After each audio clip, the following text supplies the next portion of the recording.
adoption of the Universal Declaration of Human Rights, delivered by Eleanor Roosevelt on December 9th of 1948 in Paris, France.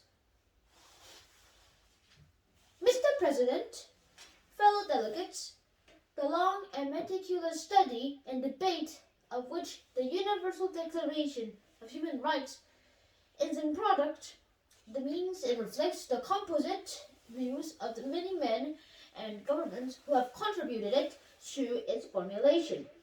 Not every man nor every government can have what he wants in this document of this kind. There are, of course, particular provisions in the declaration before us with which we are not fully satisfied. I have no doubt this is true of the other delegations, and it will still be true if we continued our labor over many years. Taken as a whole, the Declaration of the United States believed that this good document, even a great document, had been proposed to give it our full support. The position of the United States on the various matter of the Declaration is a matter of record in the third committee. I shall not burden the Assembly, and particularly my colleagues in the third Assembly, with a restatement of the position here. I should like to comment briefly on the amendments proposed by the Soviet delegation. The language of these amendments has been dressed up of somewhat, but the substance is the same as the amendments which were offered by the Soviet delegation in the committee and rejected after exhaustive discussion. Substantially, the same amendments have been previously considered and rejected in the Human Rights Commission, wherein the United States admire those who fight for their convictions, and the Soviet conviction and delegation has fought over and for their convictions. But in the older democracies, we have learned that sometimes we bow to the will of the majority. In doing that, we do not give up our convictions. We continue sometimes to persuade. Eventually, we may be successful, but we know that we have to work together and we have to progress. So we believe that when we have made a good fight and the majority is against us, it is perhaps better tactics to try to cooperate. I feel bound to say that I think that perhaps it is somewhat of an imposition on its assembly to have these amendments offered here again, and I am confident that they will be rejected without debate. The first two paragraphs of the amendment to Article 3 deal with the questions of minorities, which Committee 3 decided required further study and have recommended in a separate resolution the reference to the Economic and Social Council and the Human Rights Commission. As set out in the Soviet amendment, this provision clearly states groups and not individual rights. The Soviet Union, to the Article 20, a very restrictive statement of the right of the freedom of opinion and expression. It sets up the standards which would enable any state particularly to deny all the freedom of opinion and expression but violating the article. It introduces the democratic views and the democratic systems and the democratic state and fascism, which we know all too well in front of the debates into this assembly. Over the past 2 years, on the ongoing and related subjects are liable to be most flagrant abuse and diverse interpretations. The statement of the Soviet delegate here tonight is a very good case in this. The Soviet amendment of the Article 22 introduces the new elements into the article for proving the committed text and again introduces the specific reference to the discrimination. As well as repeatedly pointed out in the Committee 3, the outer and the question of discrimination is comprehensively unnecessary and also has the effect of weakening the comprehensive principles stated in Article 2. The new article proposed by the Soviet delegation is but a restatement of the state obligation, which the Soviet delegation attempted to introduce into particularly every article in the declaration. It would convert the declaration into a document stating obligations on the states, thereby changing completely its character as the statements of principles to serve as the common standard of achievement for the members of the United Nations. The Soviet proposal for the foreign consideration of the declaration to the fourth session of the Assembly requires no comment. An identical text was rejected in Committee 3 by a vote of 6 in favor and 26 against. We all agreed, I am sure, that the declaration, which has been worked on with great effort and devotion and over such a long period of time, must be approved by the Assembly at this session. Certain provisions of the declaration are stated in such broad terms as to be acceptable because of the provisions in the Article 30 proving for the limitation on the exercise of the right of the purpose of the meeting and the requirements of the morality, public order, and the general welfare. An example of this is the provision that everyone has the right to equal access to the public service in his country. The basic principle of equality and of non-discrimination as to the public example will consider that this unquestionable subject to limitation in the interest of the public order and the general welfare.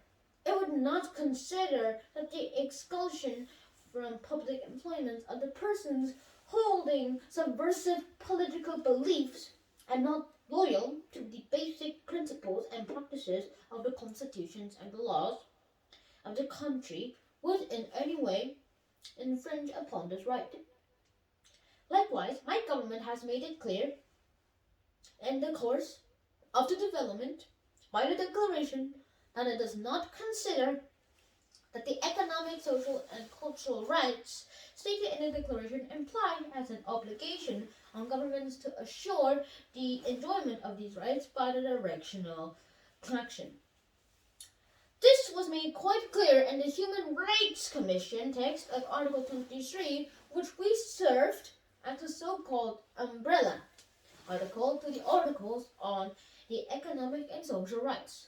We consider, and it no longer contains, a reference to the article which would follow it.